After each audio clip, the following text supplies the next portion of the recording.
మిగతా విషయాలు ఎలా ఉన్నా చాలా మంది డబ్బుల విషయానికి వస్తే మాత్రం చాలా ఖచ్చితంగా ఉంటారు. అవును మరి, ఎందుకంటే డబ్బు అంటే సాక్షాత్తు లక్ష్మీదేవి స్వరూపమే అని నమ్ముతారు కదా.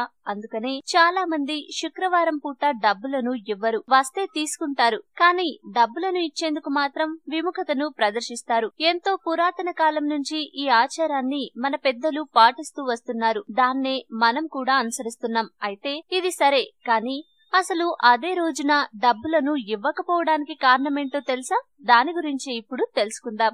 భృగు మహర్షి బ్రహ్మదేవుడికి మానసపుత్రుడు. ప్రజాపతులలో సప్త ఋషుల్లో ఈయన ఒకరు. ఈయనకు దక్ష ప్రజాపతి పుత్రిక ఖ్యాతిదేవికి వివాహమవుతుంది. దీంతో భృగు మహర్షికి ఖ్యాతిదేవికి 3 సంతానం కలుగుతారు. వారు దాత, విధాత, శ్రీ మహాలక్ష్మి. శ్రీ మహాలక్ష్మి విష్ణువును వివాహమాడుతుంది. అయితే మనం నిత్యం వ్యవహరించే శుక్రవారానికి మరో పేరు భృగువారం. ఈ క్రమంలో ఆ రోజునే మహాలక్ష్మి ఆయన్ను విడిచి విష్ణువును పెళ్లి చేసుకుని వెళ్ళిందని చెప్తారు. అందుకే ఆ రోజున మహాలక్ష్మి స్వరూపమైన డబ్బును ఎవరు ఇతరులకు ఇవ్వరు. అలా ఇస్తే ఇక వారికి ఆ డబ్బు దక్కడం కష్టమేనట, ఆర్థిక సమస్యలు వచ్చి పడతాయట. అందుకే శుక్రవారం పూట ఎవరు డబ్బులను ఇతరులకు ఇవ్వరు. ఇక శుక్రవారమే కాదు, మంగళవారం కూడా డబ్బును ఎవరు ఇతరులకు ఇవ్వరు. కానీ దీన్ని పాటించేవారు చాలా తక్కువ మందే ఉంటారు. మరి మంగళవారం ఎందుకు డబ్బును ఇతరులకు ఇవ్వరు అంటే ఆ రోజు కుజగ్రహానికి సంబంధించింది. కుజుడు మానవులకు